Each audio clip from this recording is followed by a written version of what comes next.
much would have happened in 4 years. World Bank funded $500 million meters to be given out free, says BPE. When they say free, you want to understand how. You want me to spell it? F-R-E-E. Free. Who pays back? Because I've not known any World Bank money that has been given to Effiong, this is not Freetown, so it's not a question of no free lunch. Yeah, who pays? BPE is telling us. Okay. 78 buried in Kwara community after terror attack. Then you see this attack. So it takes us back to people talking about it being genocidal. Some say it's not genocide, and we begin to argue over nomenclature and vocabulary. We should just brace up and face this thing once and for all. It's quite hurtful to think about. Last but not least, paper, Daily Trust, and the lead story, 48 hours of carnage, over 130 lives lost in 3 states. Truly sad, really sad. One cannot say much more than that. It's so morbid that describing it is quite hurtful. NNPCL says reopening Port Harcourt refinery waste of resources. The politics of the oil sector is so huge. I recall it was one of the major reasons why some say don't vote for this person in 2023. This person will sell our refinery. This person will sell our assets. Here we are, after spending much money, and I'm sure people are working in that refinery, not just Port Harcourt refinery, Warri refinery, the Kaduna refinery. All of these refineries have not been working. I'm sure you have heard that workers in those places are quarreling over unpaid salaries. Well, they have to pay them. Shut down the place, lay people off, and you don't have a refinery. And rather than keep the place there. But I hear you can't lay people off like that. I mean, whatever the process it will take. For instance, we heard that the Warri refinery has worked at one time or the other, same for Port Harcourt. In the Kaduna refinery I've not known it or had it work in 20 years. And people are there. There's a general manager. I'm sure they will have an MD. And what they do there, I don't understand. All right. This is not oil matters now.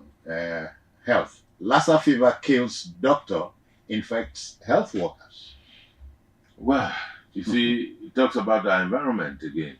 Lassa, it was named after the Lassa village somewhere in Plateau. Yeah. Lassa outbreak will talk about rat infestation. Yes. And of course, several stories that are not media friendly, so I can't go in that direction. But it talks about the environment, having rats and all that. Yeah. And it's the urine. So much has to do with the environment, how dirty and how clean. There's a state government. There's a health ministry. Of course. Okay. Court nullifies award of OML 54 to Patreon, reinstates to Eurafric rightful owners. That's the right thing to do. Well, I guess they must have thrashed it out. Whoever is deemed owner, of course, the courts have announced. Unfortunately, or would I say unfortunately, a lot of matters are settled by the courts, of course, which is why we have that arm of government to take charge and interpret the laws. So rightly so. If you are not in agreement, go back to court. Electoral bill. Senate rejects electronic transfer of results, transmission of results. Yes, we already said that, and of course, I am particularly saddened that the same law that created all the confusion in 2023 is still retained by lawmakers at the end of going around the country, gathering evidence, and you allow an umpire to say you can do this at your discretion, which gives room for different interpretation, which could give rise to fresh problems or the same problems of 2023. So much of what has happened to us in our country, in our polity, has to do man-made and self-inflicted pain. Yeah. Okay, we're done with the newspaper headliners. One thing more, step out there, get your favorite papers, read the stories, give context to them. Bye-bye now, but we thank Effiong Young for his intervention. Thank you. Always a great pleasure.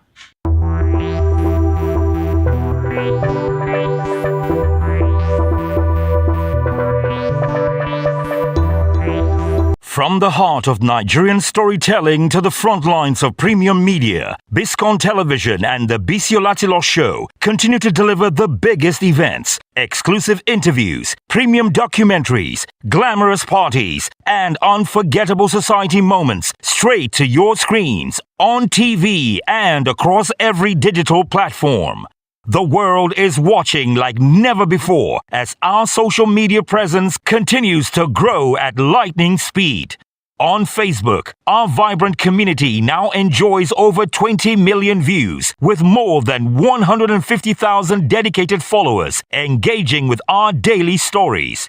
Instagram stays buzzing with over 6 million views and a fast rising family of 30,000 plus followers loving our reels, highlights, and behind the scenes moments.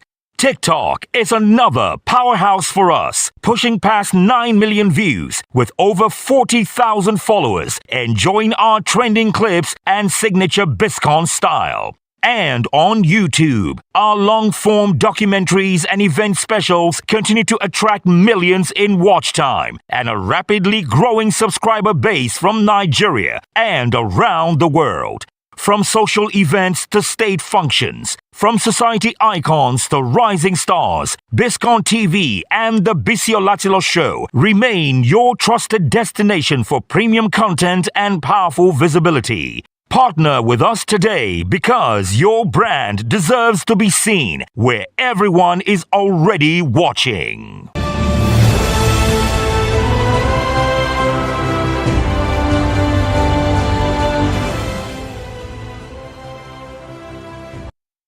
The grand birthday celebration of His Royal Majesty, Oba Abdulrazak Adeshino Adenugba, the Ebumawe of Agoiwoye, was held in magnificent style at his palace in Agoiwoye, Ogun State, on Wednesday, February 4th, 2026, drawing an impressive gathering of royalty, government functionaries, captains of industry, associates, and well-wishers from across the country.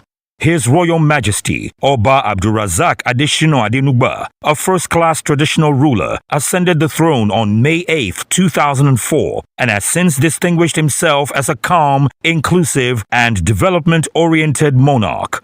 Born on February 3, 1956, into the revered Adenugba royal lineage, the celebrant is a highly educated monarch with qualifications in accounting and business administration, who enjoyed a successful career in banking and private enterprise before his coronation.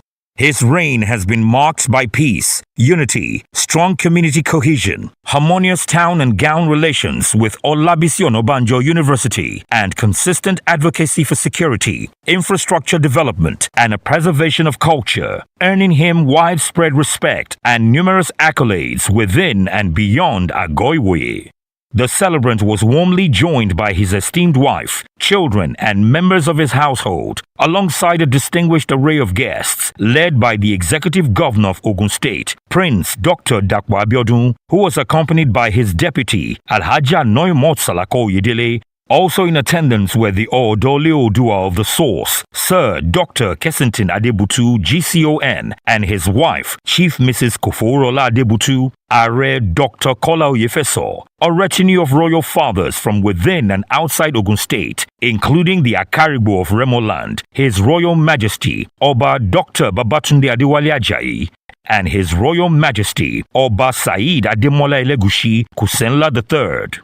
Other notable dignitaries present included the Secretary to the Ogun State Government, Mr. Tokunbo Talabi, Honorable Oladipupo Adebutu, former Deputy Governor of Ogun State, Chief Mrs. Yetunde Ononuga, and Alhaja Salimot Badru, also a former Deputy Governor of Ogun State. The occasion was further enriched by the presence of prominent clubs and associations, including distinguished members of the Ijebu Ode Club, among others. Moments later, the atmosphere soared as the legendary Fuji maestro, King Wasiu Ayinde Marshal, K1 the Ultimate, mounted the bandstand and delivered a thrilling performance that captivated His Royal Majesty and the assembled guests with his signature artistry.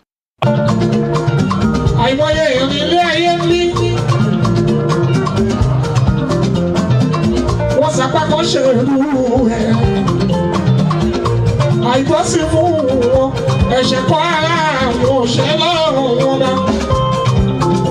Àsìkò kálukú pẹ̀lú àtọ̀. Alẹ́ ìlú à, ọ̀pẹ́ lábọ́ inú. Ọ̀pẹ́ ìtura sáàkì lè ṣì lọ. Adéṣínà ẹ̀rù gbà wọ́n, ẹ̀rù àwọn ènìyàn lọ.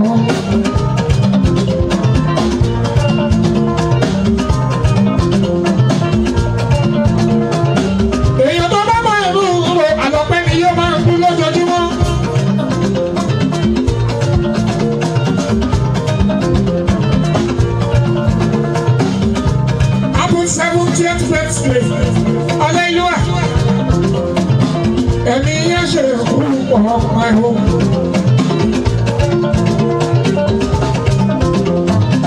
Olókòkò bí ọmọ kejì. Olùkọ́wé lórí alẹ́ pa ìlú àtọ́.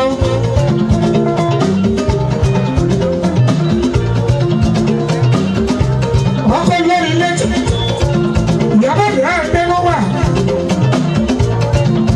Ọkọ̀ bí nìkẹ́ ó lórí ìrìn ayọ̀ ọba. Ẹ kú oríire tó bí.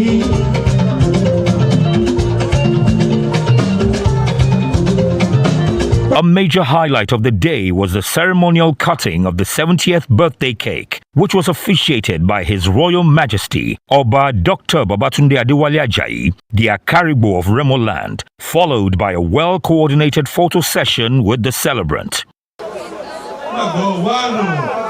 10, 20, 30, 40, 50, 60, 65, 66,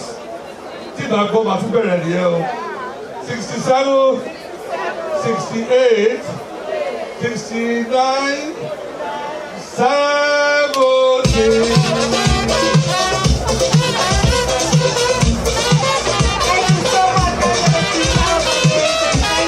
The celebration also featured a special presentation by members of the Ijebu-Ode Club in honor of the revered monarch. In his goodwill message, the executive governor of Ogun State, Prince Dr. Dapo Abiodun, paid glowing tributes to the celebrant, describing him as a quintessential, amiable, and enterprising royal father whose reign has continued to foster peace and development, after which he again coordinated the second cutting of the 70th birthday cake. I want to thank you for the collaboration with government, for the support you've given us, for all that we're going to enjoy that has made this place, this town, this university town. And you know, when you have a town that has about 3-4 universities, it means you have a large youthful population. Under your reign, you helped us in managing this very vibrant youth population. I can only pray that the Almighty God will continue to be with you. We're going to bless you. We're going to keep you. We're going to prosper you. This land is going to prosper under your reign and watch.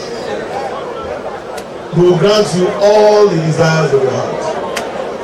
He will give you the grace to going to see your children's children's children. And you will reap the fruit of the hard labor. All in Jesus' mighty name. On that note, we are going to call this cake all over again. And I will count from 1 to 70. Give me a 10. 10. Give me a 20. 20. A 30. 30. A 40. 40. A 50. 50. A 60. 60. A 65. 66, 68, 69,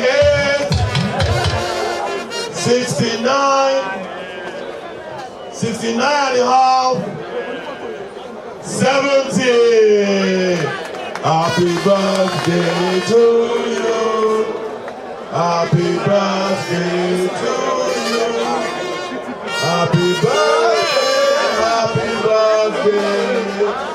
Happy birthday to you. Hip, hip, hip, hip, hip. Hip, hip, hip, hip, hip. Hip, hip, hip, hip, hip.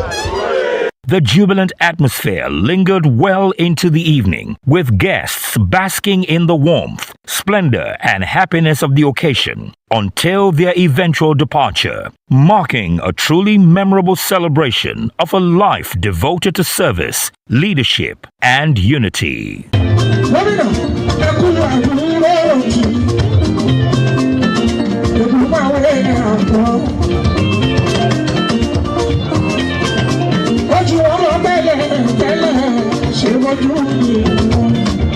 Síbẹ̀síbẹ̀ ọlọ́run bẹ pẹ̀lú wa.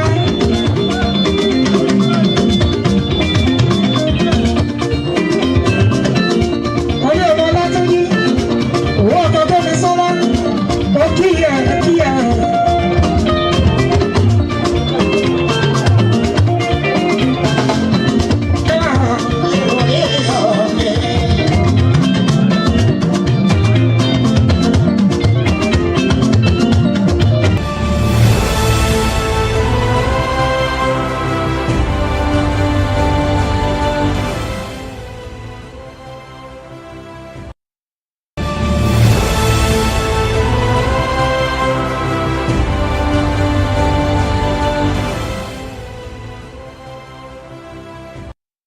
The grand finale of the historic 50th anniversary of Oyo State, an epoch-making celebration that has stirred joy, pride, and statewide jubilation through a rich tapestry of activities spanning over a week, finally reached its majestic climax in breathtaking fashion at Oyo State Government House on Tuesday, February 3rd, 2026, delivering a night of splendor, culture, elegance, and unforgettable festivity. Adding further prestige to the moment, the elegant governor of Oyo State, His Excellency Engineer Seyi Makinde, arrived in grand style, warmly exchanging pleasantries and basking in the celebratory ambience. He was joined by distinguished members of the Oyo State Executive Council, revered royal fathers, former governors, heads of agencies, service commanders, respected members of the learned skills comprising serving and retired judges, diplomats, and a host of other eminent personalities, all united in honor of Oyo State's golden milestone. Against the backdrop of a serene open space within the venue, guests were treated to breathtaking aerial displays featuring stunt flying, daring loops, graceful rolls, and synchronized formation flying. A perfect blend of nature, technology, and human ingenuity that added a rare dimension of wonder to the celebration. Following the exhilarating air show, attention shifted to the main event at a regally adorned marquee within the Oyo State Government House, which was transformed into a palace of elegance befitting the golden jubilee of a great state. The governor, His Excellency Engineer Seyi Makinde, alongside his wife, Her Excellency Engineer Mrs. Tamunominini Makinde, once again led a distinguished assembly of eminent personalities from across Nigeria and beyond into the Grand Hall. Among the distinguished guests in attendance were His Excellency Alhaji Abdurrahman Abdurazak, Governor of Kwara State, Mr. Udom Emmanuel, former Governor of Akwa Ibom State, the Olubadan of Ibadan Land, His Imperial Majesty Oba Dr. Senator Rashidi Adewolu Ladoja, Olori Folashade Ogunwusi, representing the Oni of Ife, His Imperial Majesty Oba Dr. Adeyeye Enitan Ogunwusi, the Deputy Governor of Oyo State, Barrister Bayo Lawal, and his wife, Chief Lucky Benedion, former Governor of Edo State, Chief Olabode George, former military administrator of Ondo State, and his wife, Dr. Kabiru Turaki, PDP National Chairman, the Speaker of Oyo State House of Assembly, Right Honorable Adebo Gundoyin, Chief Tom Ikimi, Chief Mrs. Nike Akonde, OON, CON, two-time Minister of Industry, and numerous other dignitaries. Proceedings formally commenced with a rendition of the national anthem and the Oyo State anthem, beautifully delivered by Helen John, setting a solemn yet celebratory tone. The chairman of the planning committee, Honorable Saeed Akiade Fijabi, delivered a heartfelt welcome address and goodwill message, reflecting on the significance of the Golden Jubilee while expressing gratitude to God Almighty.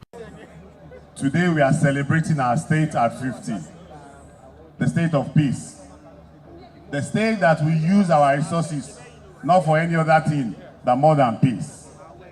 Tonight is not a night of speech, it's a night of celebration, a night of appreciation. My appreciation will first go to Almighty God for bringing us here today. And the other appreciation will go to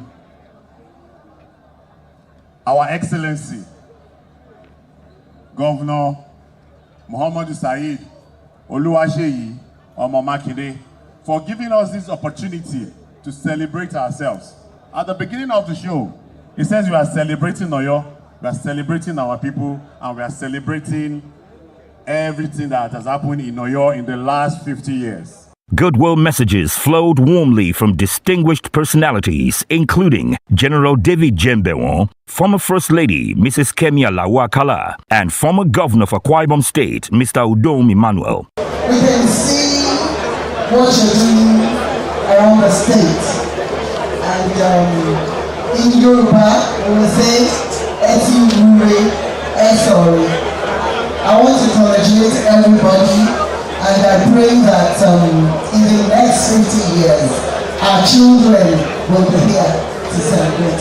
Thank you very much. Friends of Oyo, lovers of Oyo, collaborators, we just appear to say to the good people of Oyo State, congratulations on this Golden Jubilee, and also making steady progress over the years.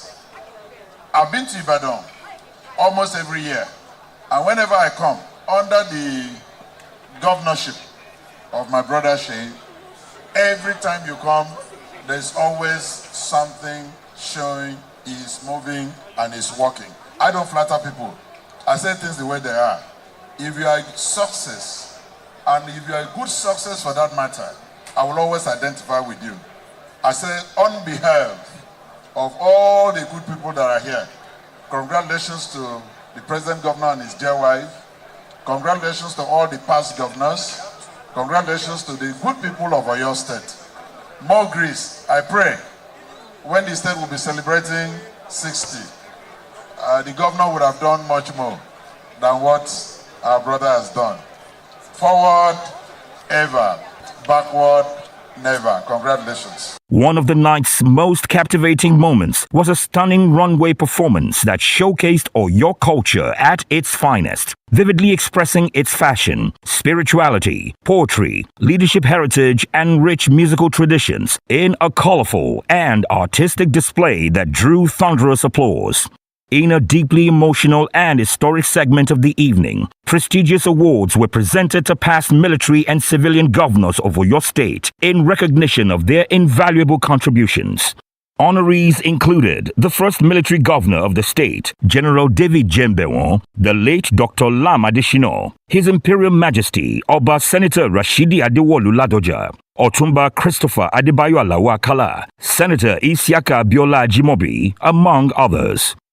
I want to thank you for the honor done me and the fact that when I was here, it's possible I might have offended one or two people, for which I now publicly apologize. Then I want to say that I will continue to visit the West. Then, of course, in particular, Oyo State. I think with this, I can go on and on and on, but it's not necessary. I therefore want to thank you for the honor done me once more, and for this beautiful party you have thrown to the public. Thank you very much. Gómìnà wa, gómìnà ìpínlẹ̀ Ọ̀yọ́, àwa ẹbí bàbá wa Bọ́lá Ìgè, àwa la wá síbí lálẹ́ yìí. A dúpẹ́ lọ́wọ́ yín fún ẹ̀yẹ ṣe fún bàbá wa lẹ́nu. Ọlọ́run nínú àánú ẹ̀ á máa lọ́rọ̀ ẹ̀mí yín. Àkóso tẹ́ ń ṣe ní ìpínlẹ̀ Ọ̀yọ́, tí ìpínlẹ̀ Ọ̀yọ́ ń dùn, tí gbogbo títì wa ó ń yọ̀, inú gbogbo wa ń dùn, Ọlọ́run nínú àánú ẹ̀ á tọ́jú yín o. Ní ṣé tì, a dẹ̀ dúpẹ́ lọ́wọ́ gbogbo wa tá a wá síbí lẹ́yìn. Àbúrò mi ń sọ kankan lẹ́ẹ̀kan, ó ní àdúrà kan wà tí bàbá wa Bọ́lá Ìgè gbà lórí music lágbájá.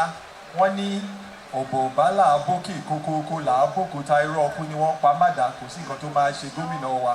Àdúrà ni àmì ṣàmì àbẹ́ ṣàmì. Àmì ooo. Ẹ jẹ́ kí n tún sọ ọ̀bọ̀ bálà abókè kókókó là á bòkúta irọ́ ọkú ni wọ́n pa mádà, kò sí nǹkan tó máa ṣe gómìnà wa. Àṣẹ. Àṣẹ àbí ẹni ṣàṣẹ sí. Àṣẹ. God bless you, sir. I thank the governor, the government, the people of Oyo State for this great honor bestowed upon the memory of my father, to be remembered on this historic 50th anniversary celebration of our address state, is both moving and deeply meaningful to our family. We are thankful to His Excellency, Governor Seyi Makinde, for this gesture of statesmanship and continuity. History is best written when it is honest, inclusive, and generous. Just like my father, Your Excellency, tonight you have reaffirmed that Oyo State remembers those who served, regardless of political seasons. As our great state marks 50 years, our prayer is simple. May the Almighty Allah grant this state continued peace, unity, and progress. May He guide its leaders with wisdom and courage to do what is needed. In recognition of his transformative leadership, His Excellency, Engineer Seyi Makinde, was presented with an award for his outstanding achievements, remarkable infrastructural strides, and the enduring peace enjoyed across Oyo State. The celebration reached another emotional high as legendary evangelist Ebenezer Obe Fabiyi thrilled guests with timeless classics, igniting nostalgia and joyous sing-alongs across the hall.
Further honors were bestowed on other distinguished personalities, including Chief Mrs. Nike Akonde, Chief Bode Amao, the late Chief Theophilus Akinyele, Architect B.O. Sampson, Chief Kola Daisy CON, the late Justice Timothy Ayonride, Nigeria's first female Chief Judge, Chief Mrs. Priscilla Kuye, and Honorable Justice Badejoko Adeniji, among others, all recognized by the governor with prestigious Oyo State Merit Awards for their outstanding contributions to the development of the state. The night sparkled with youthful energy as popular Oyo-born Afropop star and Gongwaso crooner Nice electrified the audience with a thrilling performance that had guests dancing in unison.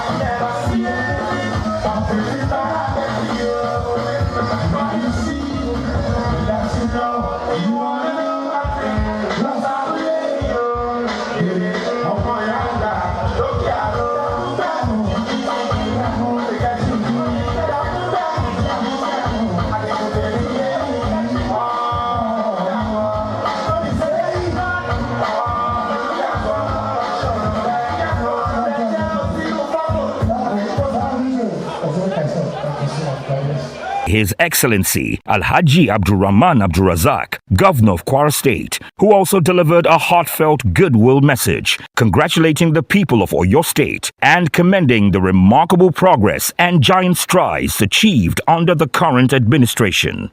This last 50 years in Oyo has not been wasted. You've had solid leadership and you continue to build on what has been done before. In fact, Abdulkarim Adisa, our son from Kwara, was one of those who took part in the building of Oyo. So, well done. The vision is there. You will see in the next, if you understand the vision of what is going on here, you see in the next few years that Oyo is ready to capture the development from Lagos, to take over from Lagos in terms of socio-economic development. The train service is there, the road is there, infrastructure is there, the airport is there, so it's a gateway open to Nigeria itself. Oyo Airport will be an international airport. You don't need to go to Lagos again to fly to anywhere globally. So Oyo will stand on its own, and the Ibadan we know in the First Republic, basically the First Republic, Ibadan was the #1 city in West Africa in terms of population, commerce, and you name it. The youths continue to emulate the elders, and we're on the right path. We're on the right path. We thank God for today, and God bless you all. Thank you. A dazzling fireworks display lit up the night sky, adding color, excitement, and a magical glow to the celebration.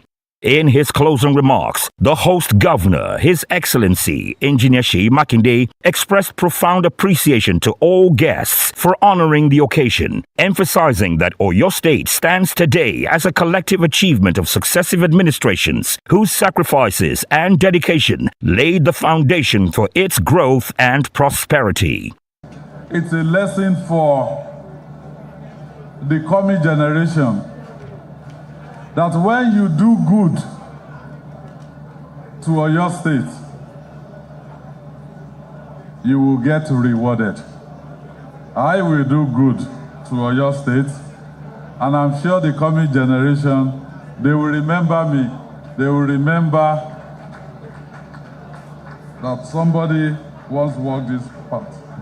So tonight I say thank you to all who have led before us. Thank you to all that are serving today. And thank you to the people of Oyo State who remain the constant in our shared journey. May Oyo State continue to rise. May our unity remain our strength. And may the next 50 years be even greater than the first. Thank you, and God bless you all. As the night progressed, music, dancing, and jubilation continued seamlessly, with Ebony Zaube and the Sharp Band delivering non-stop melodies that sustained the joyous atmosphere until guests gradually departed, bringing to a close a truly historic, elegant, and unforgettable Golden Jubilee celebration of Oyo State.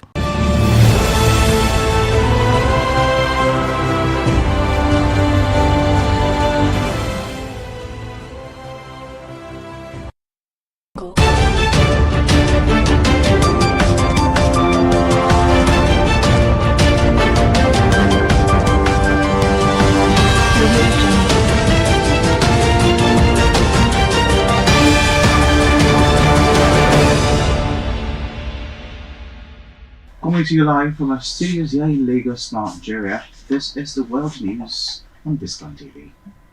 I'm Emmanuel. A quick look at the top stories making the news is up. Well, the National Senate didn't reject e-transmission of results, Baribe clarifies. And federal government stopped use of tax credits for road construction. In business, NCC, NDPC signed MOU on data privacy enforcement.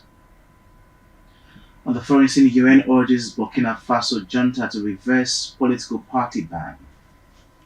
And in sport, Super Eagles goalkeeper Nwabili leaves Chippa United. Now let's bring you the news in detail. The Senate Minority Caucus clarified on Thursday that the Senate did not reject the electronic transmission of election results before passing the Electoral Act Amendment Bill, contrary to widespread media report. The clarification comes barely 24 hours after the upper chamber came under fire on Wednesday, following reports that lawmakers had rejected proposal for the electronic transmission of results and a 10-year ban on vote buyers and other electoral offenders. Shortly after the report went viral, Senate President Godswill Akpabio dismissed the claims as misleading. He also maintained that legislators retain electronic transfer as provided under the 2022 Electoral Act, a distinction he said was necessary to avoid legal and operational ambiguities. Speaking to journalists on Thursday, former Senate Minority Leader Senator Eyinaya Abaribe said the caucus was compelled to address what he described as a widespread misunderstanding of Wednesday plenary proceeding. He explained that what the Senate passed was the electronic transmission of results, a position of which, according to him, was also clarified by the Senate President during plenary.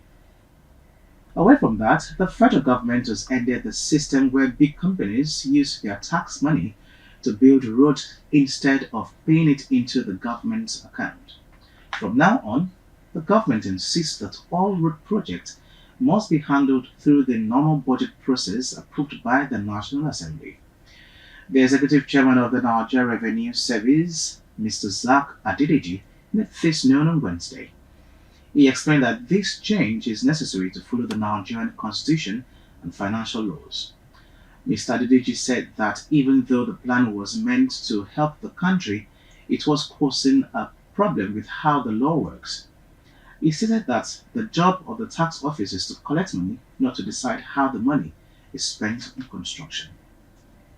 In another development, ahead of the 2027 general election, the Independent National Electoral Commission (INEC) has expanded Nigeria's political landscape with the registration of two new political parties, namely the Democratic Leadership Alliance (DLA) and the Nigeria Democratic Congress (NDC).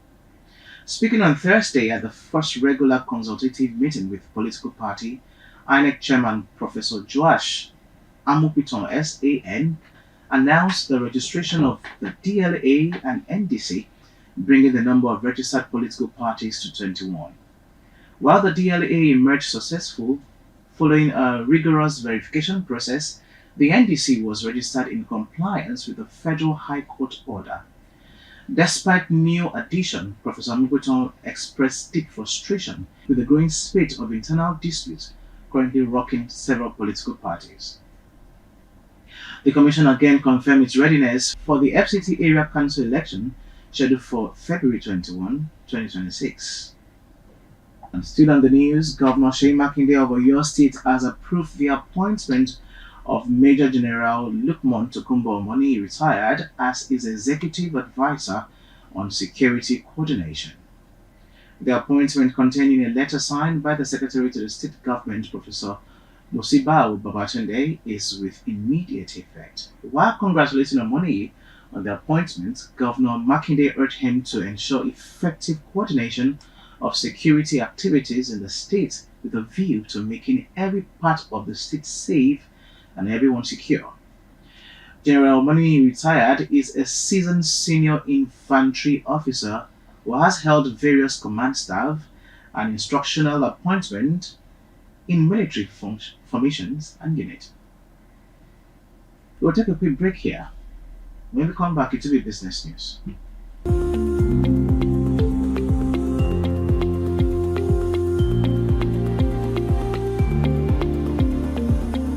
In business, the Nigerian Communication Commission (NCC) and the Nigeria Data Protection Commission have signed a memorandum of understanding to deepen cooperation on data privacy and protection enforcement in the telecommunications sector as regulators intensify efforts to safeguard Nigeria's personal information in a rapidly digitizing economy. The MOU was signed on Thursday at the NCC headquarters in Abuja with officials from both agencies, describing the agreement as a critical step towards stronger coordinated regulation of data controllers and processors operating in Nigeria's digital ecosystem. Now, speaking at the ceremony, the National Commissioner of the NDPC, Vincent Olatunji, said the partnership reflected the growing importance of personal data protection to citizens' rights and national development. He noted that effective enforcement required close collaboration with sector regulators, given the volume of data generated within the industry. He assured the NDPC of the NCC's full support in implementing the MOU, adding that the Commission will work collaboratively to ensure communication networks remained robust while protecting citizens' data. Let's take another break, and when we come back, we'll bring you foreign news. Stay tuned.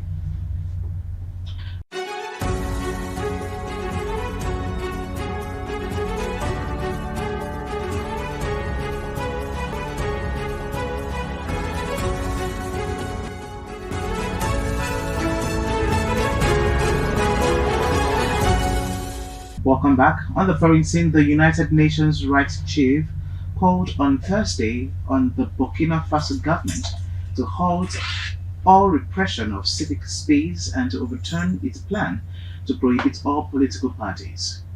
The junta running the West African nation said last week its plan to dissolve all political parties whose activities have been suspended since the military rulers seized power in 2022. The UN Rights Office highlighted that the Burkinabe authorities last year suspended the activities of several national and international organizations, either without explanation or citing vague grounds such as unauthorized data collection.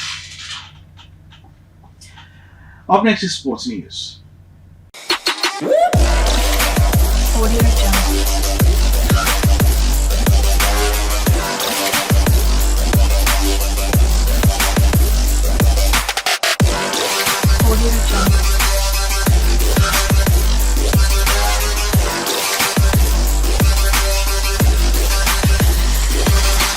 Many thanks for staying tuned. Now let's move to sports scene, where the Super Eagles goalkeeper Stanley Nwabali has parted ways with South African club Chippa United after 4 years, the club confirmed on Thursday.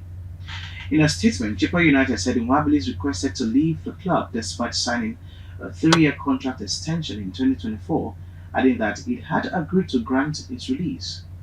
Reacting to his exit, Nwabali took to Instagram on Thursday, sharing a video alongside an emotional farewell message in which he thanked his teammates, coaches, fans, and the club's leadership. The 29-year-old joined Chippa United from Katsina United in the NPFL in 2022 and made about 70 appearances for the club. We will take our final break here, and when we come back, you took entertainment news. Stay tuned.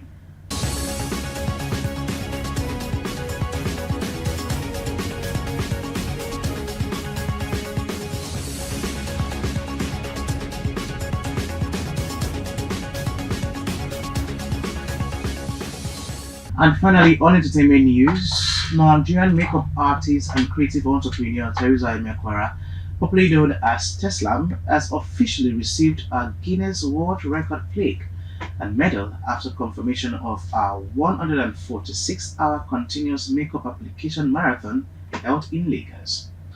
The record-breaking feat took place at Landmark, where Teslam applied makeup non-stop for 6 days on over 200 faces. The marathon drew widespread attention from creatives, beauty enthusiasts, and supporters who followed the challenge, both physically and online.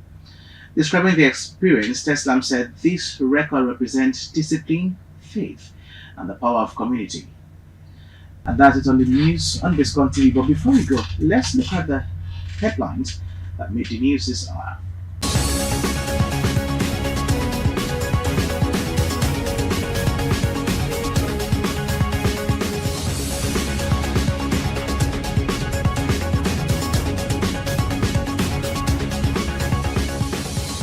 Starting off from the national scene, the Senate didn't reject e-transmission of results at Barry Bay clarifies. Federal government stopped use of tax credit for road construction. In business, NCC, NDPC signed MOU on data privacy enforcement. On the foreign scene, UN urges Burkina Faso junta to reverse political party ban. And in sports, Super Eagles goalkeeper Nwabili leaves Chippa United. The news was compiled and produced by David Asha. I'm Amy Manuel. Many thanks for watching.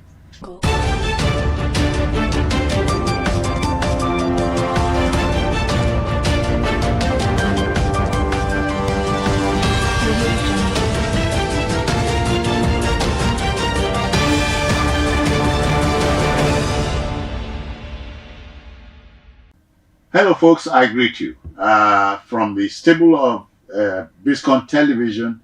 Time again for Citizen Jones Today.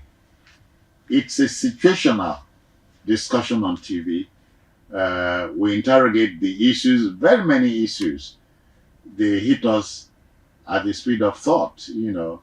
So we interrogate them, just so you know. And so today, what irony, so much money, but so little will show. States have received trillions in naira, but poverty persists.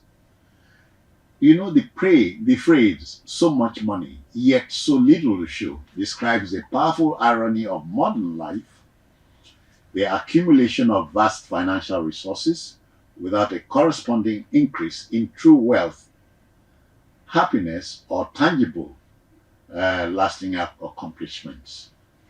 The story is this, that Nigerian states have seen a massive influx of funds, particularly following the removal of fuel subsidies, with cumulative revenue for states more than doubling compared to the 2023 fiscal year. Key indices reveal that as much as 7 trillion naira has been received by states and local governments so far, with very little to show for it.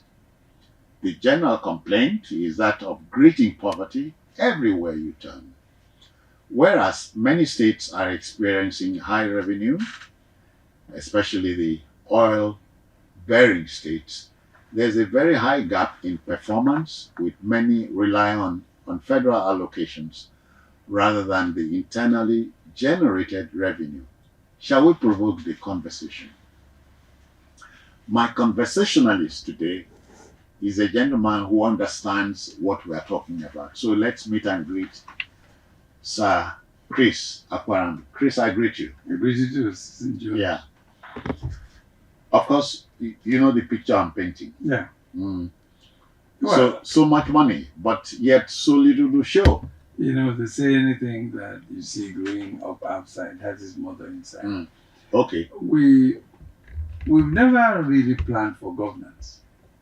You know, people get into government just because they have opportunity, that they have money, they have power, they have enough thugs, they have enough connections, they have family pedigree, or social relationships that take them into governance. And then they go there, they do not know what to do. You see, development has to be intentional. You've got to tell yourself, this is what we're going to do. This is how we're going to do it. So there must be a pattern. And this pattern must keep following itself. That's why they say government is a continuum. In other words, there's a plan. And we stick to the plan. But here, somebody wakes up tomorrow and says, oh, I've tarred 6 kilometers of roads, and they sew uniforms and do party, and then they even play songs in the name of the person. You know, so that's what has been wrong with us, and that's why resources are frittered anyway. That's why you have corruption. Corruption exists because when resources come, you don't put them into something. Yeah. You know, of course, I don't want to mention the governor's name that was giving money to pay compensation, and he says he kept it somewhere. I mean, what sort of development is that? The money is intact. It's intact, you know. And then there was a governor in one of the eastern states that said, "Oh, I didn't steal their money." When you say east, you must be careful. You mean southeast states? Southeast states, yes. That said, "Oh, I didn't steal their money. I just put it in the bank for them." You know, so that's why you have, you know, situations like that. I mean, when the fuel subsidy was released, the president said, we're going to save the money, and that the money will devolve between the states and the subnationals for development, infrastructure, health, education, agriculture, food security, okay, and then security itself. Now, it has accumulated over 7 trillion. 7 trillion was disbursed. In fact, 7.3 trillion was disbursed, and people are asking, where did you put it into? But a few governments are doing well. You could see it in some of those states that there is development. A particular state that comes to mind in this regard is Enugu State. Borno State. Borno State, yeah. Abia State. Abia, yeah. Ebonyi State. Okay. They are achieving results. Absolutely. And you can see them. There are indices for measuring these results. I mean, for instance, if Zulum was not in Borno, you can imagine the level of devastation. But now he has rehabilitated these people. There's no IDP camp now in Borno. No, there's not. Okay. He has built all the schools. Now he's combining Western education with Islamic education. So that when people become educated, ignorance will recede behind. Yeah. And then you cannot just come to somebody and say, Sisi Jones, come and join this, and you won't have anything to say. No, you should be able to defend your status. All right. So, in other words, only few governments are, subnationals anyway, are actually utilizing the money. And of course, Lagos State will also tell you that they're doing quite a lot of things. For friends, receiving street lighting. And that will reduce crime, you know, that will reduce accidents. In fact, in my area, Ogudu here, I see that the CCTV is there. Yeah. It's been installed in a lot of places. Yeah. It's been installed in a lot of places. If you are not told, you won't know. You would know. You know. So we are getting money and they are doing something with it. That's very important. Some roads in Lagos are now being resurfaced, which is very important. Yeah. Okay. Now, but what we're saying is, if preparation meets expectation, it means there will be development. In other words, you were crying that there was no money. You weren't paying salaries, you weren't receiving anything. And now you have surplus money. You should have made plans that as soon as we get money, these are the things we are going to do. But if you didn't make plans, when the money comes, it will overwhelm you. And then you eat more than you were eating before. That's what's happening. Responses to the situation include: one, debt reduction by some states. Yes. Some states are able to pay debts incurred by them. Yes. Because more money came. Yes. But one interesting case is when we talk about fiscal federalism. Okay. Bayelsa State, for instance, said the 13% derivation comes to them. The formula is insufficient for developing the Niger Delta. And you are asking, how does it mean? You know, if it's even in the Bible, if you cannot make use of the little you are giving, how can you be giving much more than you already have? So it's the parable of the talent. Yes, it's laughable. It's laughable that Bayelsa will say that Bayelsa is a small place. And you're getting this much money. 8 local governments. 8 local governments. And you're getting this much money. And you're not using this much money. And you're waiting for more money. When are you going to start using the one you have? You understand? Okay. We understand that some states, if they want to develop some things, you know, they meet the federal government. We need so and so loan. Can you guarantee? And then, of course, the federal government will look at it and say, okay, if this will yield, example is Zamfara State government that is building an international cargo airport. Now, because there are a lot of minerals discovered in that state, and they know that a lot of people will be coming in, investors will come in, and there'll be evacuation of whatever that is produced from their land. So they will have an international cargo airport. That's a good investment.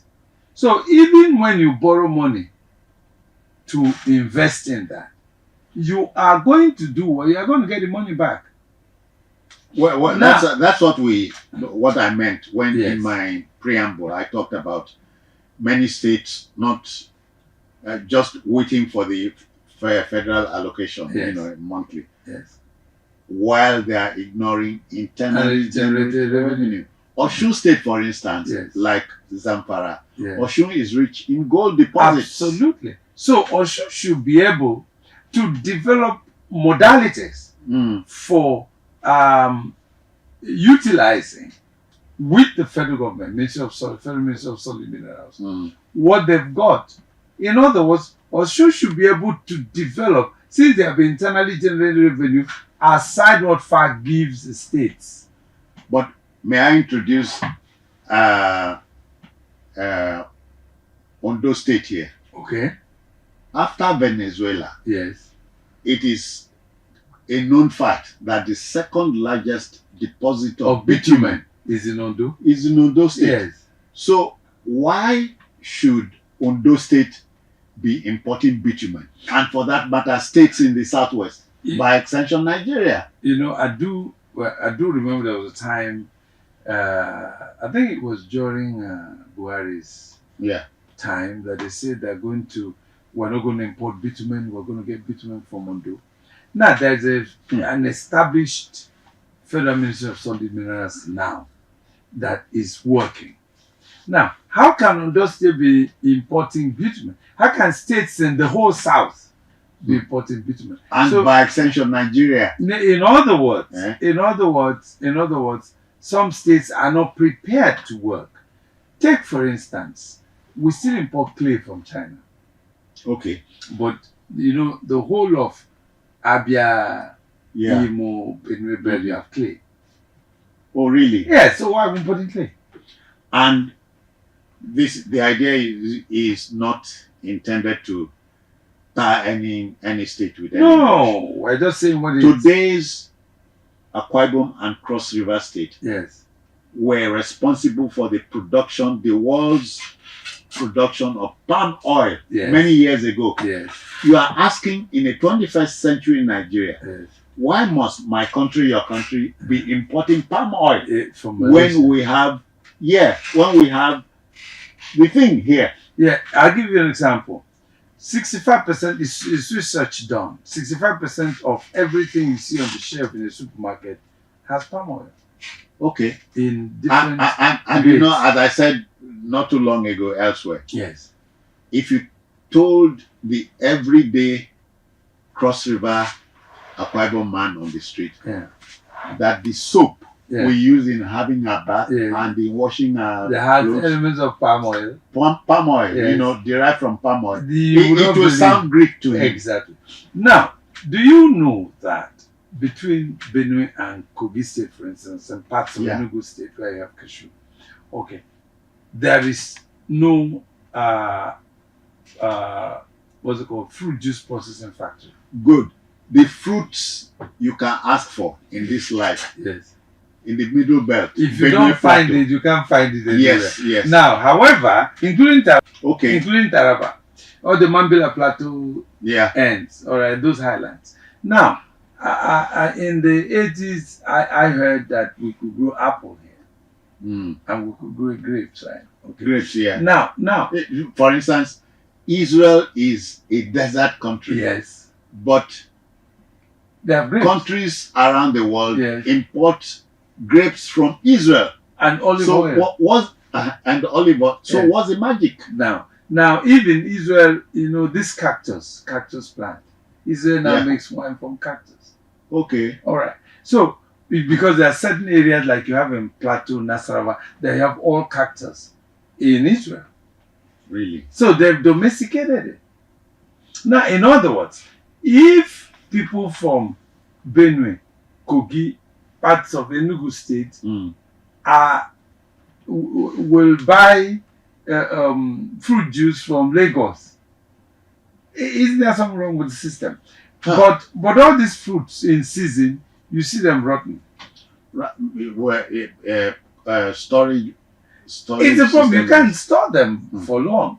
So that's the point we're trying to make. Why we're saying this is, if there is now more money, especially from subsidy finance, and you are receiving more money, would you now start planning on how to, first of all, increase your internally generated revenue, reduce unemployment, reduce youth restiveness, have resources to put into education, into health, security, infrastructure development, and security. In other words, if your state is developed and you generate, Lagos can do without fax distribution of money. It can, because the IGI is much more than what they're getting from fax. That's it. So Lagos State is actually a country of its own. A country of its own. You know, another state a 4 trillion naira economy. You know what that means? Now, Kano also has the same resources and population and landmass. In fact, Kano alone can grow the spices that you use in the whole of West Africa. Oh, really? I'm not joking. Kano alone. By the way, wheat is grown in Kano. Brown rice is grown in Kano. Kano and Jigawa. Brown rice is grown in those areas. So in other words, if some states, and that's why the politics in Kano has changed in hue now, is beginning to change. Yeah. It's becoming a matter of, because a lot of money is now being made, apart from markets, all right, agricultural produce from Kano is massive. So if money... Of course, my mind will go race back to the years of pyramids. So now, Kano gives us groundnut. There is groundnut. There's rice of all colors. There is maize. There is high skin. There is wheat. There is sorghum. Yeah. Okay. So now and ginger. From Kaduna. Now this state alone, Kano State alone, is now beginning to generate a lot of revenue internally. So the politics of Kano has now changed from docility to that of, look, we need to know what we're doing. Now look at Abia State. Before now, Abia State was a laid-back state. It wasn't even included in the state as far as I'm concerned. But now, you go to Abia, you see the level of development. Okay? So now, a lot of restiveness you used to have in Abia, is actually being drowned slowly. So in other words, when you used to have youths demonstrating this and that and that, they are now in the 5 markets, for instance, in Aba. Yes. They, handiwork, shoemaking, bags, shirts, suits, all those things. So you now see Aba has become an industrialized environment. Yeah. So the youths now gradually are being weaned from the hocus pocus of drugs, of violence, and of small juju here and there that you used to kidnap people for 50,000 naira. So that state is becoming, gradually there's peace returning to that state, and once there's peace, there's development. You understand? So in effect, if the removal of fuel subsidies has yielded this money, and you didn't plan that you will have to put it into so and so things, you will share it as usual. Yeah. Chris, the troubling thing now is with the situation of things across the country. Yes. Almost everybody is looking at the central government. And it is not the fault, it is not the business of the federal government. The federal government, that like a father figure, has distributed these funds accordingly. Some of us had been arguing over the years that Nigerians spend so much time heaping the blame on the federal government forgetting the subnationals. So your governors just do what they like. That's why the governors fought against the autonomy of the local governments. Okay. And Tinubu government that's the money coming to. Yes, and Tinubu government is saying if the local government administration is not functional, then you're not getting allocation. That's it. In other words, all the states that you see that recognize the local governments are states that already have ways of implementing policies using the money that they're getting. Because look, take it or leave it. The local governments are the basis of administration.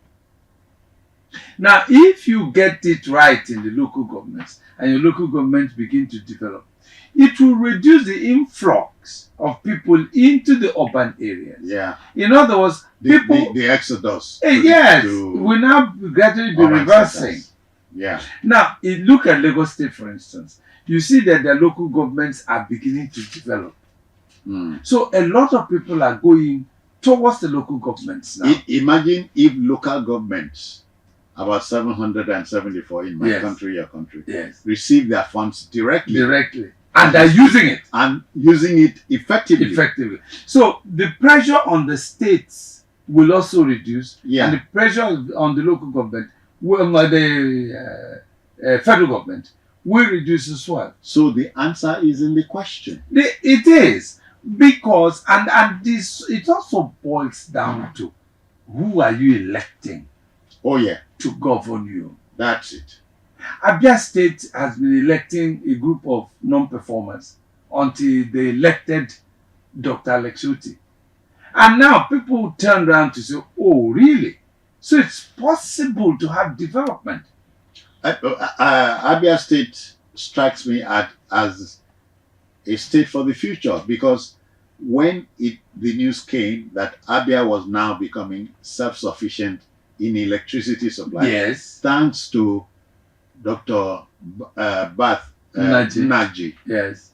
You know, I ask myself, so why was Dr. Naji kicked out of as government? the federal minister of it's the same resources? It's the same process of governmental paralysis, where you have people who have been injected with miasma of irresponsibility. They do not recognize talent and functionality in those you employ. Now, I'll also give you another state that is trying to think of positivity. Edo State. Edo has found out that in the 60s it had rubber. Now they are replanting rubber trees so that they can become, exporters of latex. And then, since we are now beginning to establish industries in Nigeria, tire industries can also spring up in Nigeria if you have the latex. Okay. Now, another state that is springing up in terms of thinking about development is Niger State. Okay. Governor Bago is actually doing well, knowing fully well that the state, apart from the hydro electricity that is generated from that state, Niger State has cereals of all kinds. Niger State has the capacity to produce shea butter. You know, so if you can get a lot of cereals from that state, and then industrial expansion of the production of shea butter and so on and so forth, plus the irrigation projects they have, they also have rice. So in other words, if you now have mentioned Zamfara, I told you, you know, with the minerals they have. So if states now can begin to tell themselves, look, Katsina is now telling itself, look, we can do a lot internally. Okay? Now, for instance, between Sokoto right down to Katsina is flat land. Okay. So what they're now trying to do is to establish grazing areas with irrigation facilities. So you have grazing areas for animals, then you have lands, irrigated lands for agriculture. For farming, yeah. For farming. So, in all those states now, along, Sokoto, KB, Zamfara, Katsina, all these states can actually become self-sufficient. In other words, if they elect to, which they have, of course, from what we see now, they're trying to do that. So, what President Tinubu is trying to do is to tell you that true federalism is in your hands. It's not just mouthing through federalism. It's in the fact that a lot of things are now in the concurrent list. What are you doing about it? And we know that electricity, for instance, energy generation is in your hands. I hear the trouble is with transmission in that regard. And transmission is under the purview of the federal authority. No. What happens is the Transmission Commission of Nigeria, TCN, will license your state. That's just the way it is. So you pay certain percentage to the federal government and keep certain percentage. Federal government comes with a matching grant. That's what it is. And then the federal government will regulate. So that you don't just wake up in the morning and say we should be paying 1,000 for 24 hours. So that's the essence of having a regulatory agency. Okay. That's what the federal government is trying to do. And we know that the Lagos State is on the verge of doing that. Lagos State now it has its own electricity. Oh, the Lagos State Secretariat runs on solar energy. That's it. Now, Abia has its own. Now, I've also been reliably informed that Enugu State wants to start generating electricity through coal. Akwa Ibom produces 101 megawatts from the Ibom power plant. Yes, so why would it bother sending it to Shogbo? Send it to the national grid. To the national grid. It doesn't have to. That's where the problem is. Yes, so when you now have a distribution agency registered with the federal government, so the federal government now oversees what's going on there. And the states and the federal government will share. So Akwa Ibom and Cross River will have light at least 18 hours of the day without resorting to the national grid. So let's take this discussion home therefore. What irony. So much money has come in, but so little to show for it. States are receiving more money. Where's the problem? Let's take it home now. Yes, quickly. When Babangida established DIFRI, Directorate of Roads, Rural Infrastructure. Yeah. Now, that was a very fantastic idea. If they had gone ahead to establish the local administration so that DIFRI can operate within the local system, that would have worked. Now, when Shagari established the River Basin Development Authority, if they had followed through, and they had allowed the local government system to operate, by now we wouldn't have a problem. We would have had structures. The Tinubu administration is actually trying to establish structures. Okay. But these structures should have been there from the 70s. All right.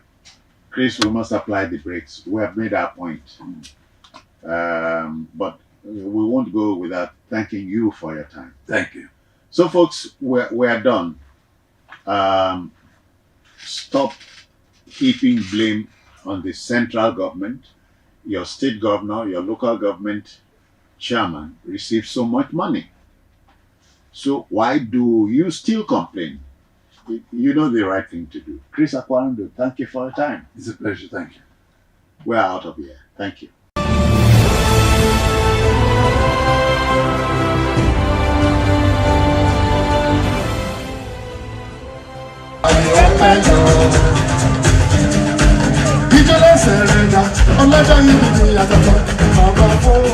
The 70th birthday anniversary celebration of Mrs. Joko Tadeoni was held at Balmoral Event Center, Federal Palace Hotel, Victoria Island, Lagos on Friday, 29th December 2023.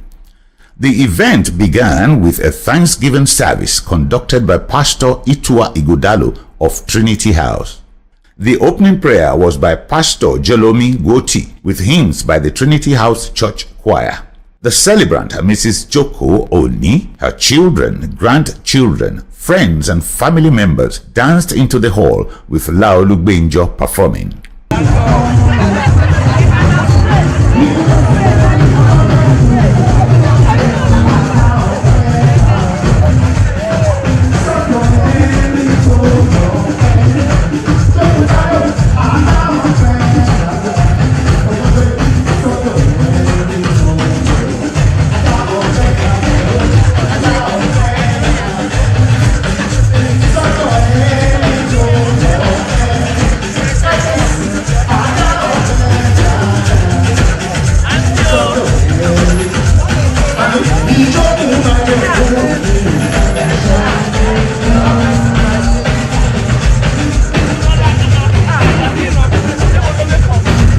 This was followed by praise and worship session led by the Trinity House Church Choir.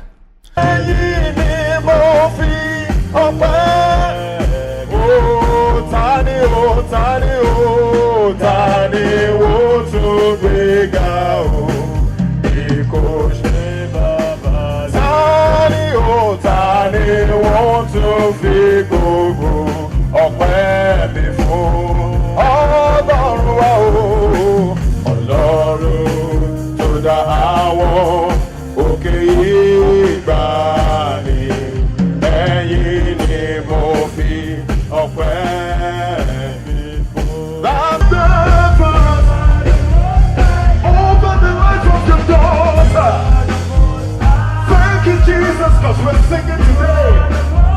You are the most high God. You are. Oh, Jehovah.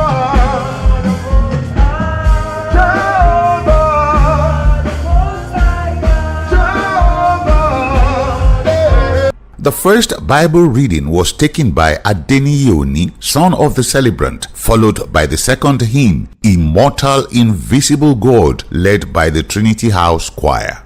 In the short exhortation by Pastor Itua Igodalo of the Trinity House, themed Living a Great Life, he congratulated the celebrant for living a life of impact.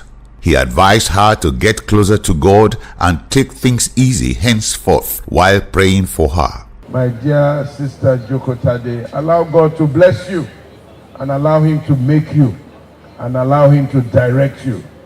1 Peter chapter 5 verse 6 says, humble yourself under the mighty hand of God, that he may exalt you in due time. If you humble yourself under the mighty hand of God, give your life to Jesus, serve God, get rid of anything that will limit your service of God. My prayer is that nothing will prevent us from serving God. My sister, you will serve God. Very soon you are going to be a pastor. I like the sound of it. Pastor, Mrs. Evangelist, Archbishop, Joko Tade, Oni. I think somebody should give the Lord a round of applause. Your grandchildren are not clapping. They said, don't take them. Amen. You will serve God, and God will be served of you. It shall be well with you. God will bless you. God will be with you. God will make you a blessing. God will make you great. You will not beg. You will not sorrow. You will not fail. You will not be disappointed. You will not be frustrated. You will not be angry. God will supply you all your needs according to his riches through Christ Jesus. God will do mighty things for you, your children, your grandchildren, and all that is yours. You will not be put to shame. You will not be embarrassed. God will make you great, and you will be great indeed. By this time next year, we'll be celebrating your greatness, and God will announce you to the world. In the name of the Father, and of the Son, and of the Holy Spirit, the Lord will bless you in Jesus' name. The Thanksgiving session for the 70th birthday anniversary of Mrs. Joko Oni ended with vote of thanks and prayers. The reception with the celebrant, children, grandchildren, friends and family members dancing in joyously.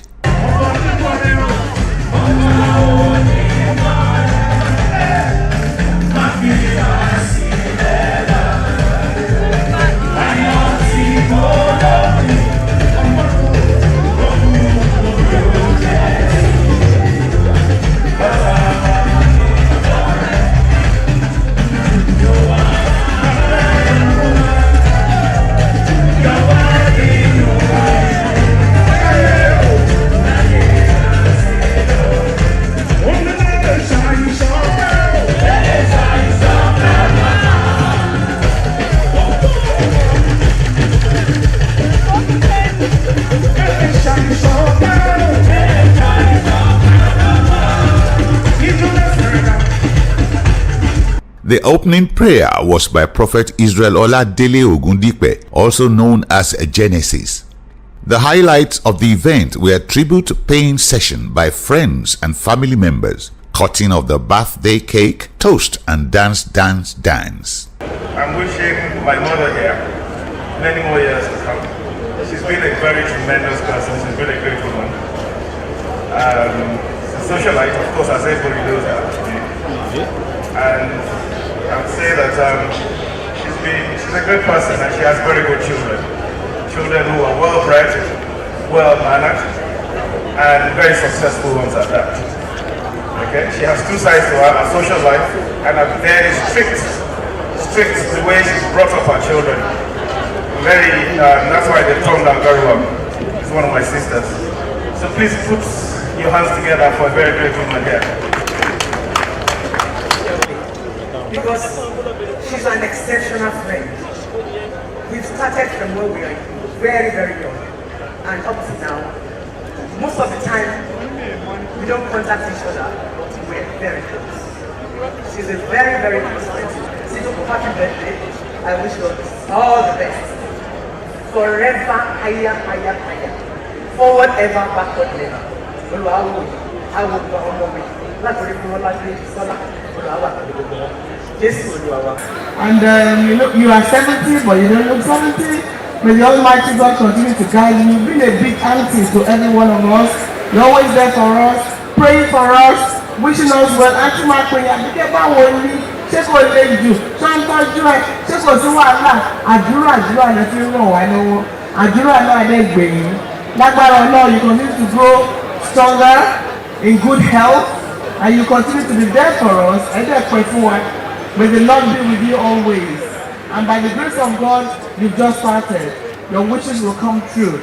Ọlọ́run á wà pẹ̀lú you. Thank you so much for being such a beautiful soul. You're beautiful inside out. By the grace of God, we'll celebrate your 80th, 90th, 100th, 110th. Will that continue? Ọlọ́run á wà pẹ̀lú Aunty Joko. God bless you. We love you. We appreciate you. And the Lord will continue to you. Aunty Joko has always been a darling. She's very young at heart.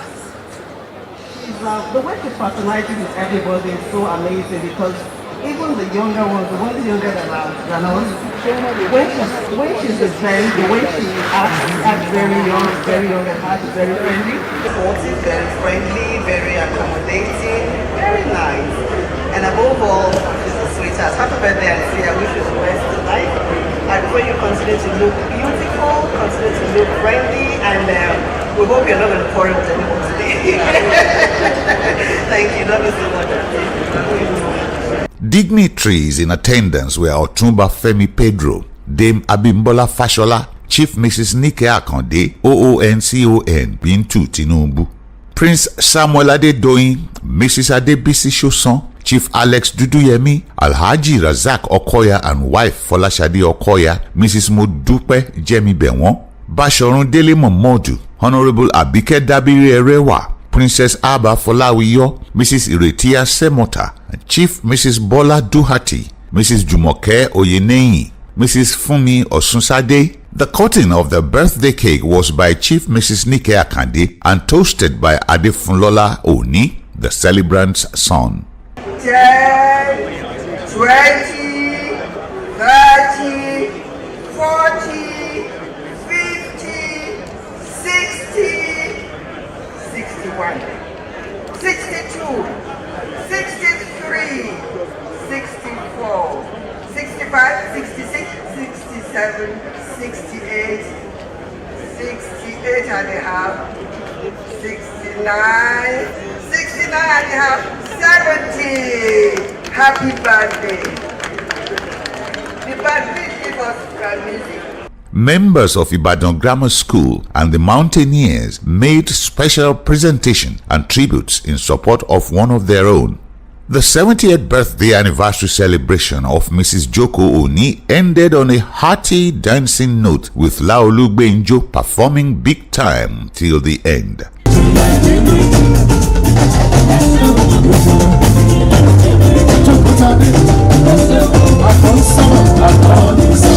Hey!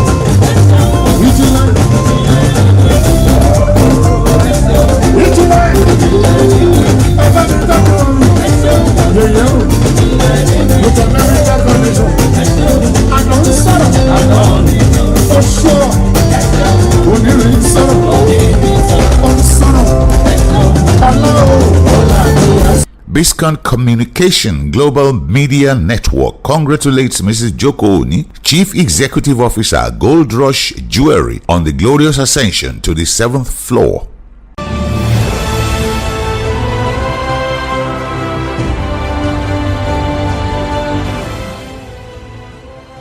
Biscon TV, beyond the screen. Step into the future of visibility with Biscon TV live streaming on YouTube, where your story, your event, your brand travels farther than the television screen can ever go. With crystal clear visuals, real-time coverage, and instant accessibility, we break the barriers of distance and time, putting your content in the palms of millions around the globe. And here's the power of it all. It's not just a moment. It's a full coverage on YouTube. Your event stays live, stored, and ready for viewers to watch again and again. No missed moments, no lost memories, just evergreen visibility, replayable at any time, anywhere in the world. And we don't just stop at YouTube. Your visibility multiplies as we spread your voice across Instagram, Facebook, and TikTok, the very platforms where the world's conversations happen. From reels that trend in seconds, to streams that keep fans glued, to highlights that go viral, your content becomes part of the global digital buzz. With Biscon TV, your event is not confined to a hall or a city. It's open to the world. Your wedding in Lagos can be witnessed in London. Your corporate launch in Abuja can trend in New York. A community celebration in Ogun can light up feeds in Dubai. That's the power of Biscon TV live streaming. Limitless reach, borderless connection. Your audience doesn't just watch, they engage, they comment, they share, they spread your story further than you imagined. Whether you're celebrating love, launching a product, covering a political milestone, or telling your brand story, with Biscon TV, you're not just being seen, you're being remembered. So, when you think of impact, think more than television. Think of presence. Think of influence. Think of Biscon TV, powering visibility, connecting the world, and keeping you live everywhere. Biscon TV, not just on TV. We're everywhere.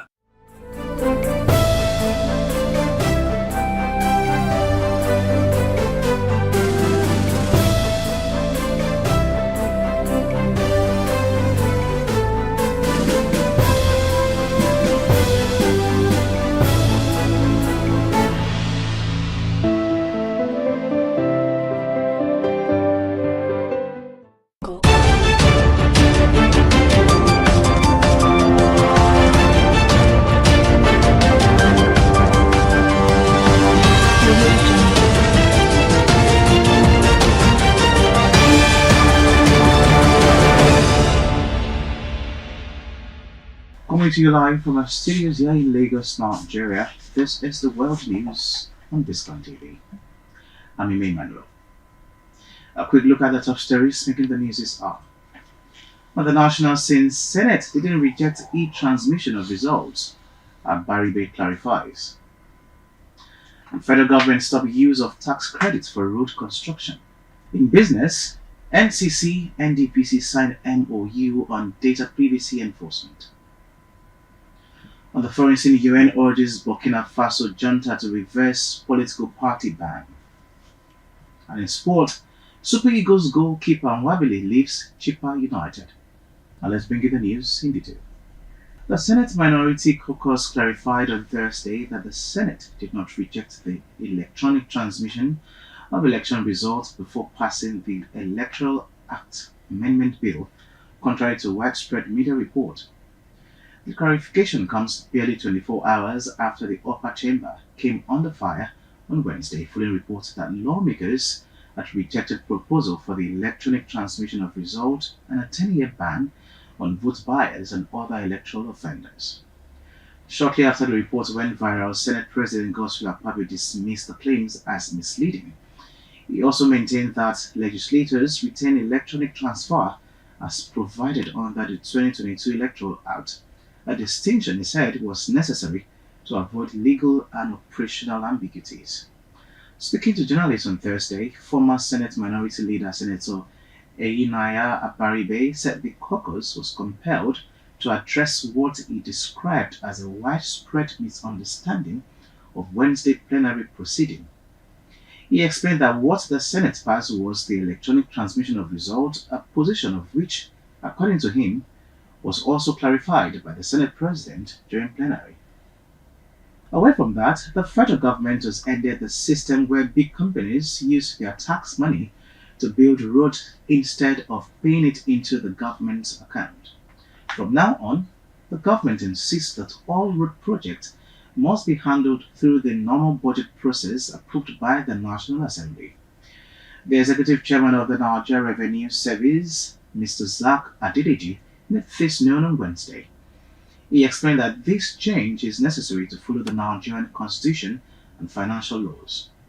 Mr. Adedeji said that even though the plan was meant to help the country, it was causing a problem with how the law works. He stated that the job of the tax office is to collect money, not to decide how the money is spent on construction. In another development, ahead of the 2027 general election, the Independent National Electoral Commission (INEC) has expanded Nigeria's political landscape with the registration of two new political parties, namely the Democratic Leadership Alliance (DLA) and the Nigeria Democratic Congress (NDC). Speaking on Thursday at the first regular consultative meeting with political party, INEC Chairman Professor Joash Amupiton SAN announced the registration of the DLA and NDC, bringing the number of registered political parties to 21. While the DLA emerged successful following a rigorous verification process, the NDC was registered in compliance with the Federal High Court order. Despite new addition, Professor Amupiton expressed deep frustration with the growing spate of internal disputes currently rocking several political parties. The Commission again confirmed its readiness for the FCT Area Council election scheduled for February 21, 2026. And still on the news, Governor Seyi Makinde of Oyo State has approved the appointment of Major General Lukman Tokunbo Omoni, retired, as his executive advisor on security coordination. The appointment, containing a letter signed by the Secretary to the State Government, Professor Musibau Babatunde, is with immediate effect. While congratulating Omoni on the appointment, Governor Makinde urged him to ensure effective coordination of security activities in the state with a view to making every part of the state safe and everyone secure. General Omoni, retired, is a seasoned senior infantry officer who has held various command staff and instructional appointments in military formations and units. We'll take a quick break here. When we come back, it will be business news.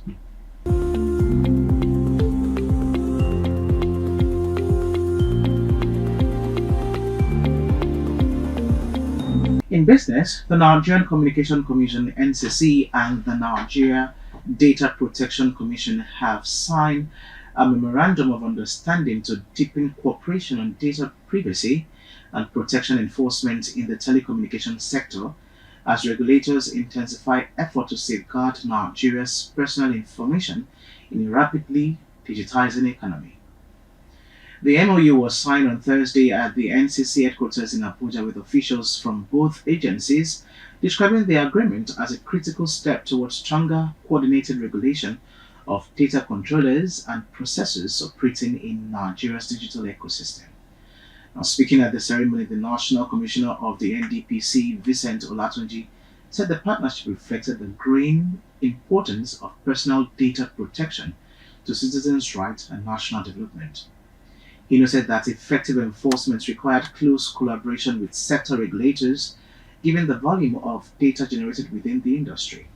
He assured the NDPC of the NCC's full support in implementing the MOU, adding that the Commission will work collaboratively to ensure communication networks remain robust while protecting citizens' data. Let's take another break, and when we come back, we'll bring you foreign news. Stay tuned.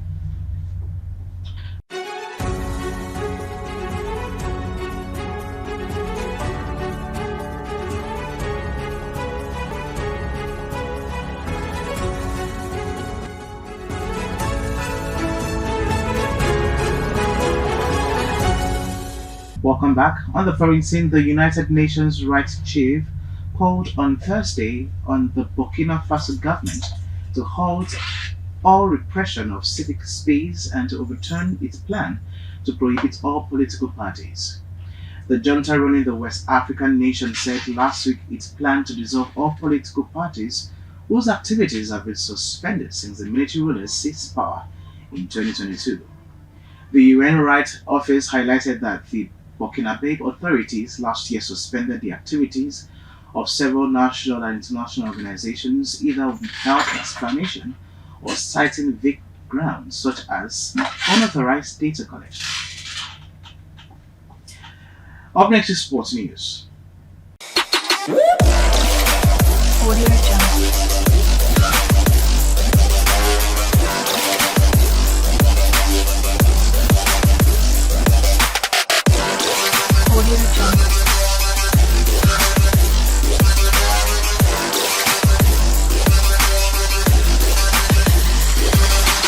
Many thanks for staying tuned. Now let's move to sports scene, where the Super Eagles goalkeeper Stanley Nwabali has parted ways with South African club Chippa United after 4 years, the club confirmed on Thursday.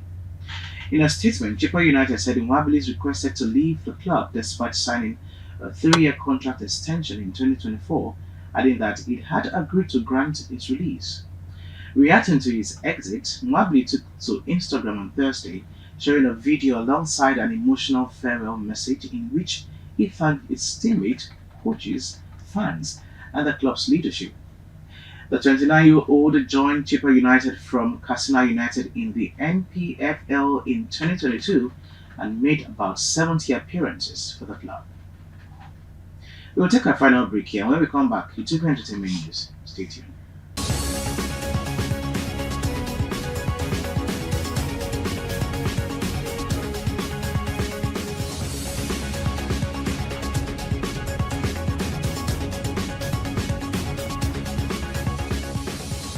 And finally, on entertainment news, Nigerian makeup artist and creative entrepreneur Teresa Emekwara, popularly known as Teslam, has officially received a Guinness World Record plaque and medal after confirmation of a 146-hour continuous makeup application marathon held in Lagos.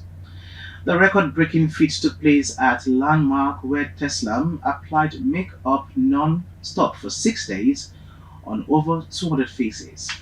The marathon drew widespread attention from creatives, beauty enthusiasts, and supporters who followed the challenge, both physically and online. Describing the experience, Teslam said this record represents discipline, faith, and the power of community. And that's it on the news on Biscon TV. But before we go, let's look at the headlines that made the news this hour.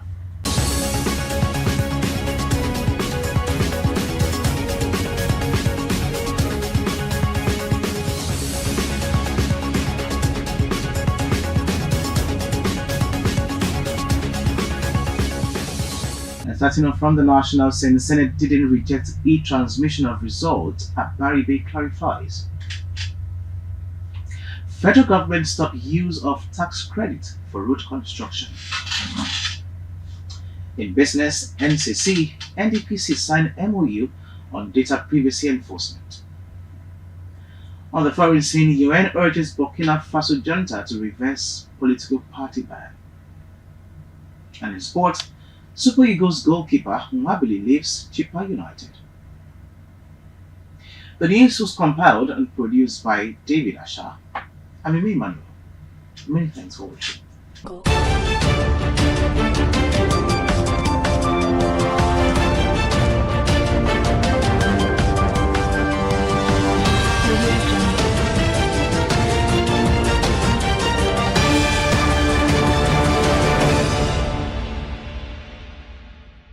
Biscon TV, beyond the screen.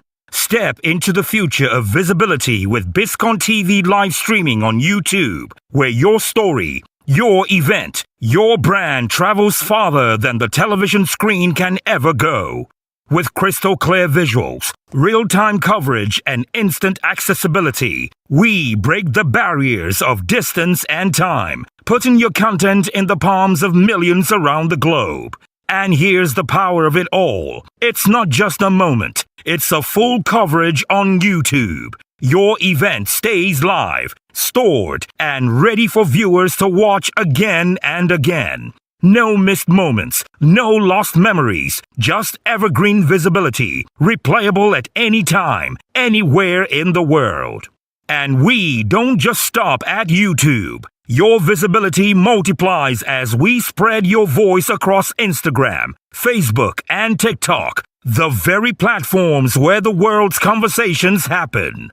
From reels that trend in seconds, to streams that keep fans glued, to highlights that go viral, your content becomes part of the global digital buzz. With Biscon TV, your event is not confined to a hall or a city. It's open to the world. Your wedding in Lagos can be witnessed in London. Your corporate launch in Abuja can trend in New York. A community celebration in Ogun can light up feeds in Dubai. That's the power of Biscon TV live streaming. Limitless reach, borderless connection. Your audience doesn't just watch, they engage, they comment, they share, they spread your story further than you imagined. Whether you're celebrating love, launching a product, covering a political milestone, or telling your brand story, with Biscon TV, you're not just being seen, you're being remembered. So, when you think of impact, think more than television. Think of presence. Think of influence. Think of Biscon TV, powering visibility, connecting the world, and keeping you live everywhere. Biscon TV, not just on TV. We're everywhere.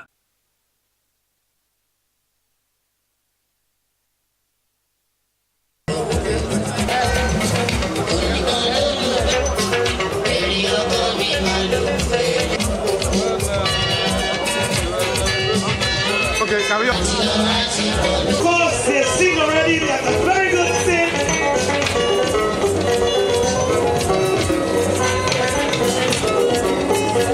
To signal to them that we're here. And of course, we are Oshekini, OPG.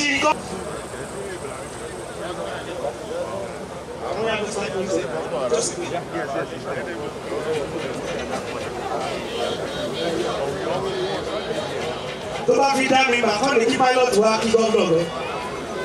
Kọ́kọ̀ ṣe wá sọ́nà bí kọ́ wá gbọ́ gómìnà lọ́wọ́. Wọ́n má ṣe yọ̀ọ́ àbí. Look around, you can see the aircraft.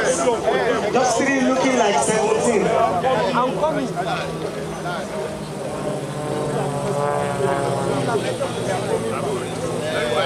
Wow, wow. I think we can give them a round of applause for this amazing show. Wow, they deserve it.